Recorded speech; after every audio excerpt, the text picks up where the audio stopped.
Si le mot Cara se lit désormais en chinois, c'est en partie grâce à cet homme, François Cernels, l'un des initiateurs du projet Pommes de terre. Eh bien, en fait, en 1999, j'étais déjà responsable ici à la ferme expérimentale et j'ai répondu à une petite annonce de Sion belge qui cherchait des entreprises ou des centres de recherche, dans notre cas, pour participer à la première activité agricole internationale en Chine. Et j'ai rencontré à cette occasion un agronome chinois qui, lui, venait présenter le problème du mildiou en Chine, alors que moi, je venais justement présenter comment le Cara contrôle le mildiou dans la province de Hainaut.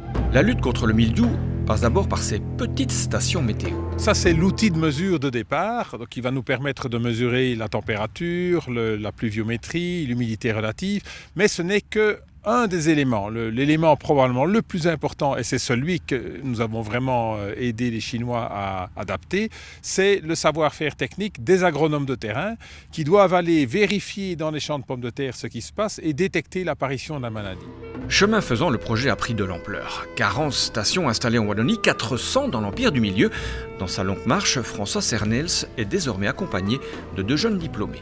Ça correspond en fait à toute la zone où la pomme de terre est cultivée en Chine, donc une dizaine de provinces. On peut voir que pour le moment, la pression du mildiou n'est pas très forte en Chine puisque la majorité de ces points sont verts. Quand ces points deviennent rouges, comme ici dans le sud, vous pouvez voir, où la saison de la pomme de terre est un peu plus avancée, ça veut dire qu'il y a un potentiel problème avec le mildiou. Ici sur le graphique, on voit la différence. En vert, c'est les traitements où ils sont faits par les Chinois, et en jaune sont ce que nous, on conseillerait. Et on voit qu'il y a une différence. Donc nous, notre travail, c'est de pouvoir justement leur apprendre ceci, pour qu'ils puissent traiter d'une meilleure façon. Donc ça a vraiment un intérêt agronomique, forcément pour vraiment améliorer la qualité de leurs produits. Moins de fongicides, c'est aussi moins de pollution et de meilleurs rendements. François Cernels est désormais un héros en Chine. Il figure sur la liste très officielle des 40 experts les plus influents.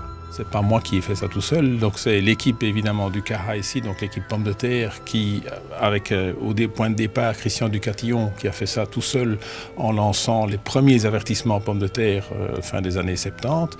Mais ce sont aussi les enseignants de la Haute École Condorcet qui contribuent régulièrement en accompagnant des voyages d'étudiants ou des stages d'étudiants.